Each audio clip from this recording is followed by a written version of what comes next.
We have Little Timmy's wallet address.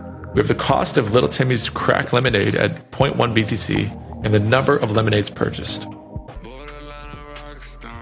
Guys, what's going on? What's going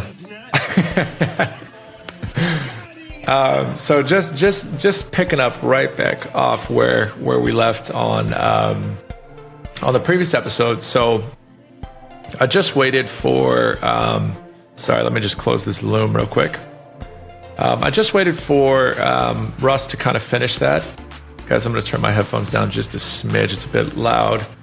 But I just let Russ finish doing the brew install. And the biggest thing here is let's see where we're at here. So I didn't skip a beat from what I mentioned, right? Just leaving the last episode. Let's see, it just finished installing. So let's make sure it's installed. Rust C version, nice. Looks like we got it installed, guys. That's pretty cool. So what I'm gonna do, I'm gonna pull Rust documentation back up. Let's get out of the playground. And let's see, let me move this camera, guys. Nice, and we have, so we have this that I think we need to copy and put into the terminal. So then follow on-screen instructions in your terminal. Okay. To download Rust up and install Rust, run the file. Okay, just want to double check. I'm going to open up terminal. So I just pressed a space and command again. Pulled up the terminal, pasting that command in. Let's see. So downloading installer, let's see. Let's just go ahead and say Y for yes. Proceed with installation, customize installation. We'll just say 1. Guys, I don't know if you can see this. Let me zoom way in. I'm gonna zoom and dash out, okay. This sound sample.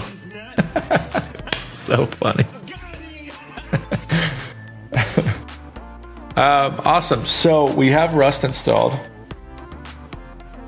Let's go ahead and check it out. So we have cargo build to build things. I think that's all we need now. So I'm going to fire open VS Code. I just clicked it on my command bar. So let's fire it open. I have an old project here fired open. So I'm going to close out of it. Let's get a new project. Let's close all these folders real quick. You guys won't have this, but let me close this. Sorry guys, we got a ton of windows open. I'm gonna right click here and I'll say Rust. Let's just see Rust tutorial, right? Let's just mess around. See if we can get this running. So I'm just gonna drag and drop, just initialize a completely brand new VS Code project. And I'm going to exit out of a few things down here. Let's see. So let's see how to do this, right? We have Rust should be installed. I'm going to make a new file and I'll say, we'll just say rust.rs, I think it is, for Rust. Alrighty, guys, we're starting with something. So I'm going to say fn. We'll say test. So fn stands for function. I'm going to open it up with curlies. And this is going to be what I named our function. So this can be any function name in the world, just whatever we want. And I'll follow it up with print, I think ln, exclamation point. I'll say this is a test. Or I'll just say hello world. The same thing we saw in the Rust compiler. Or not the Rust compiler, but the Rust playground. So hopefully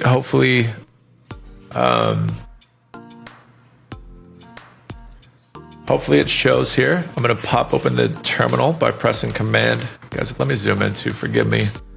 Let me pop open the terminal and I'll say cargo build. Let's see if this works. Could not find cargo command. If I say mpx cargo build, would that work? Maybe. I'm gonna break some stuff, guys. See how to work this Rust stuff. Could not, well, that would make sense. It's saying node package execute, which we're not using node package, we're using cargo. So, having a small error, but let's fire open ChatGPT. I am trying to run my Rust file in VS Code. How do I do that, right? So as mentioned, guys, I've literally never used Rust. So we're ground zero learning how to do this stuff. So first you need to download Rust, which we did. Now we need to we need the Rust extension. So looks like we can download a Rust extension. So I'm going to go back into VS Code and go to the extensions. See Rust language server. Rust for developer. Looks like it's no longer using. It's deprecated, so that's no good. Use the Rust analyzer extension instead. So let's do that. So install. I just command clicked that to get to here. So looks like this is how we do this now. So quick start. Let's see.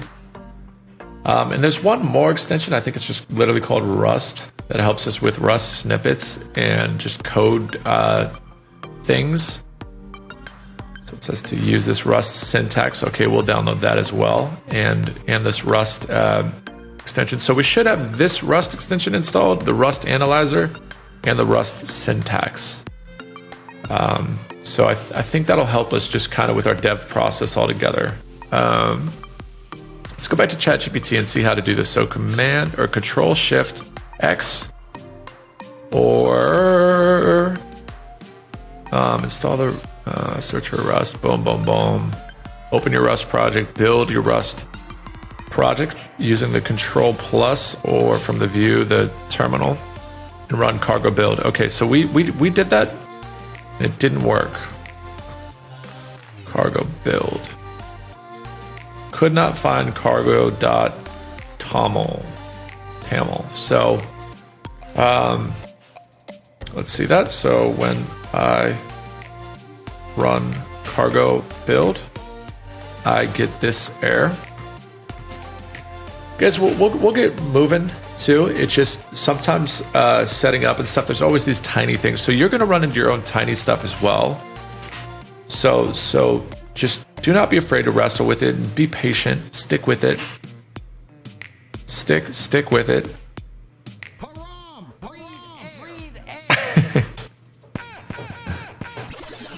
I love these. Let's see what else we got. This is just Joe Biden saying something. Have no idea. And then I got a Trump one that's so funny too. Bing, bing. All right, so cargo toml.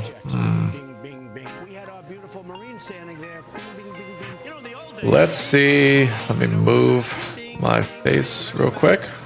I just need this bit. Cargo could not find cargo toml or .t. I have no idea. Is that a YAML but TAML file or something?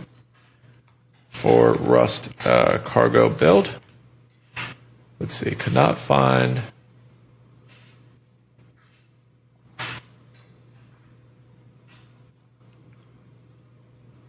When I run cargo run, it was doing the same thing. Okay, so the surprising thing is without hindsight, of course, was that Rust main RS was creating a file.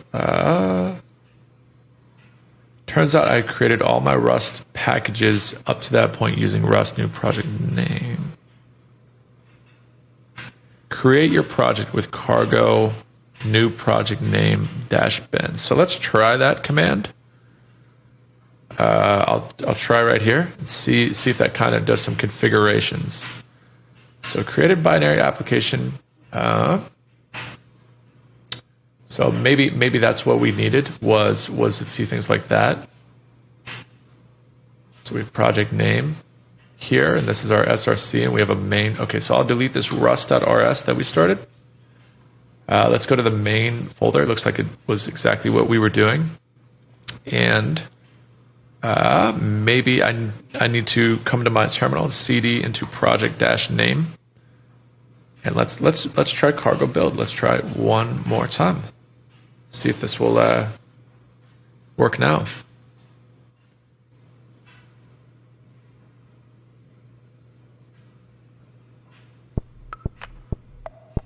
Guys, I think it worked. I think it worked.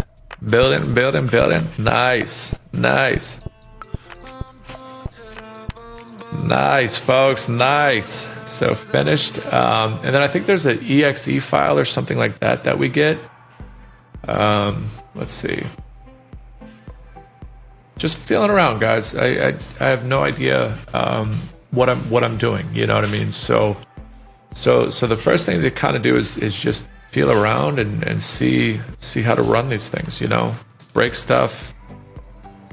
Boom. So cargo run looks like that's what runs our function here. So let's do exactly what we just did in the playground. Let's do it here. Let's just do it here. So again, we have that const to define a variable. So I'll say const wallet address.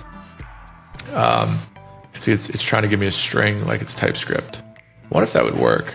That would be really, really nice if it would. So I don't think it will, but let me do OX and a few numbers and letters. And let's do what we did with Rust, where we do our little curlies, curlies in the string, excuse me. And then we add that comma for wallet address. And let's say cargo run. And it broke, of course, because it's not actually a string. It's a, well, it is a string, but that's not how you declare a string. With Rust, I think it's this syntax is how to do it. So let's try that out.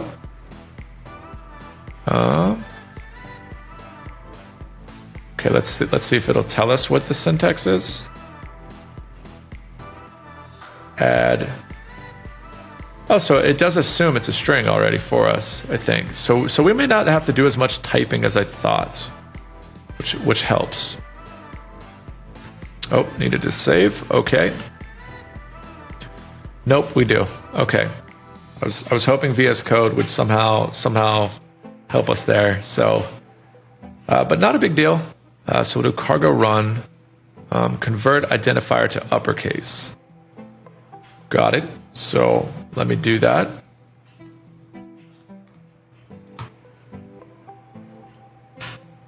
Boom, and there we go. Hello world. Say nice wallet. Nice wallet address or something, right? Cargo run.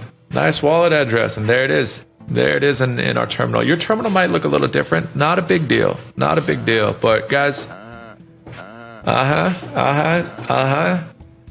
that's what we just did here. So we have Rust fired up in our VS Code in our machine. This is great progress. Great progress. Let's try to do two wallet addresses, right? So I'll say wallet address. Let's kind of build out. Excuse me, not two wallet addresses. Let's do two variables, or even more. Let's do more variables. So we'll say wallet address. We'll say wallet, or kind of like what I said with the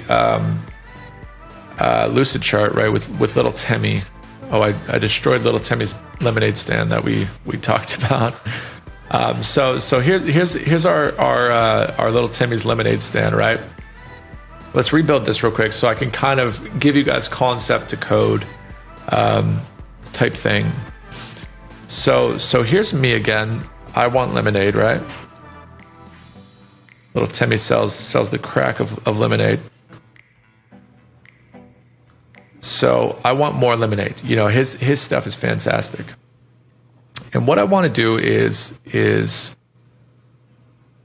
pay little Timmy. Sorry guys, let me get some more tunes for y'all. I want to pay little Timmy some more money for more lemonade. Here's my currency again.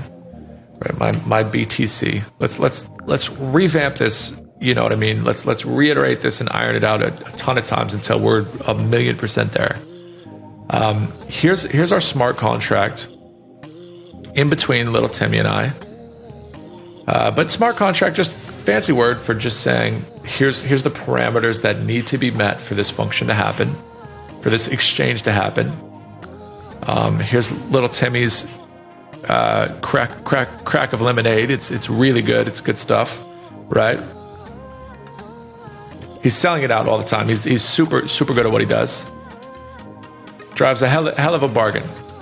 Hell of a bargain. He's good at what he does, right? So here's our smart contract. And little Timmy's lemonade stand. Little Timmy's lemonade stand, right? And he's going to sell us some lemonade. The smart contract, right? And here's our ledger, or I'll say our block, if you will, right? He's going to send us the lemonade, right? Or we're gonna interact with this contract, and this contract says, well, for little Timmy's lemonade, he sells the best stuff in the world. You need 1 BTC. Expensive lemonade. I know. I don't make the rules. And we need to put lemonade here, right? Need lemonade, right? Or lemonade goes here, right? Lemonada. Crypto BTC goes here. So in order for this exchange to happen, I got to put my BTC right here. Little Timmy's got to put his lemonade right there. Guys, forgive me on the layering stuff. I know the Lucid chart has different layering here, where my crypto is going behind the scenes, right? But the Bitcoin goes right here. It fulfills this parameter of the contract. Little Timmy, he gives me the lemonade, and we're documenting all of this, right? The ledger, right, that exists between me and little Timmy, right? This is maybe I'll even write, here's my wallet address, 123123 or whatever. And this is little Timmy's wallet address is 321321. How about we'll make it easier, 321 and 123. The ledger's watching all of this. It's saying there is a transaction. So we'll say transaction. I'll define it this way. And it is occurring. Oh, sorry guys. It's occurring often, right? Little Timmy sells a ton of stuff. But it's happening between the buyer, right? So we'll have my wallet address as the buyer, right, of OX123, and we have a seller, which is little Timmy. Seller here of OX321 or 0x, excuse me. Then we have maybe like the amount again. So 1 BTC. Again, this is some pricey stuff here.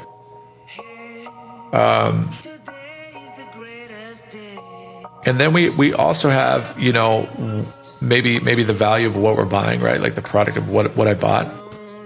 So purchased maybe lemonade, right? And this transaction, this data, if you will, maybe it's not even a square, maybe it just exists out in the ethos of everything, right? This is all being documented. This transaction is watching. It's watching what's going on here. Or better yet, probably what happens, and I'm not entirely clear about this. We'll figure this out together, guys.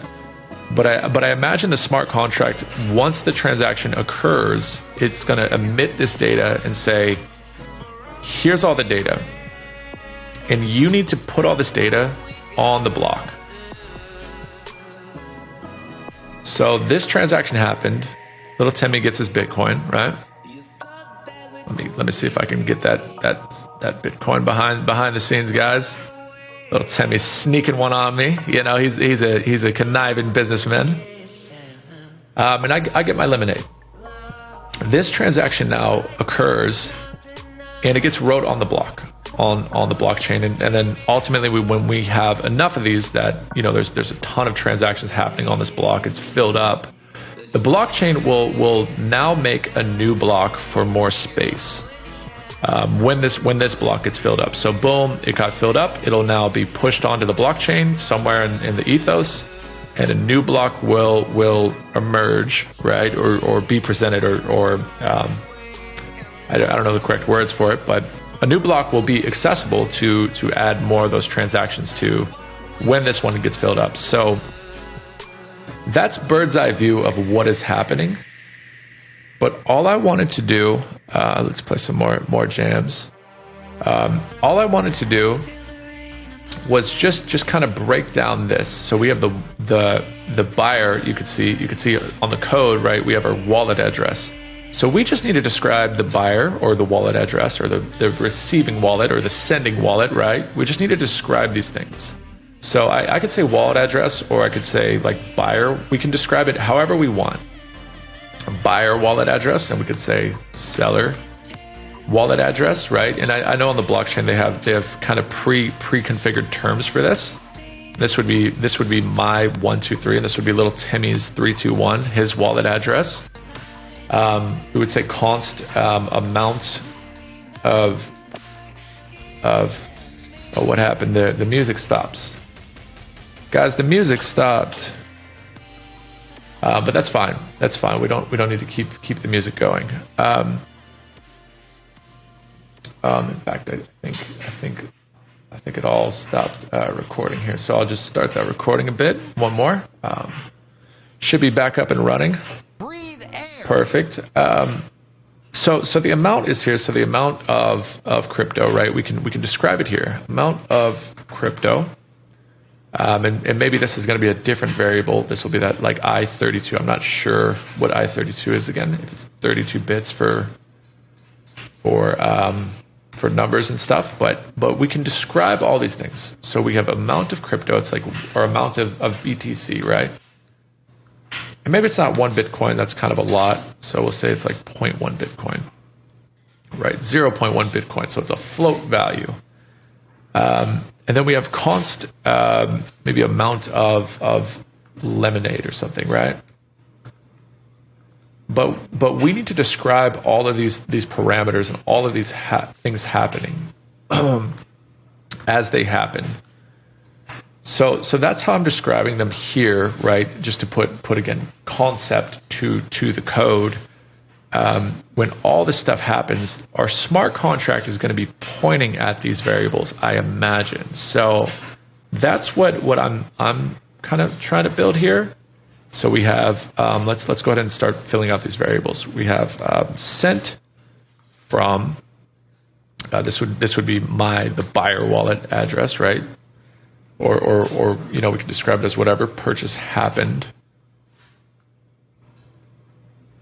Or purchaser, not a big deal. And then we'll say little Timmy, that conniving businessman, him. Little Timmy's wallet, right? And boom, we'll say seller wallet address, and then let's say cost of little Timmy's crack lemonade. It's the best stuff ever, and it's going to be this amount right here. So boom, it's the amount of crypto right there, and then we'll have lemonades sent, right? Number of lemonades purchased or something like that, right? Like all of these things, number of lemonades purchased, and we can put this other value here, amount of lemonade. So let's run it. Let's see if everything pops up real quick. So cargo build I32. Okay, so it's a float, as I mentioned. So I'm going to purposely delete this real quick. I'm going to run it to break it just to see what it tells us the type should be. Found floating type. I was hoping it would say the actual type. So let's Google the float type for Rust. So float type for Rust. A float just means it just means like decimal values. So we're going to steal one of those, F32. Looks like that'll work.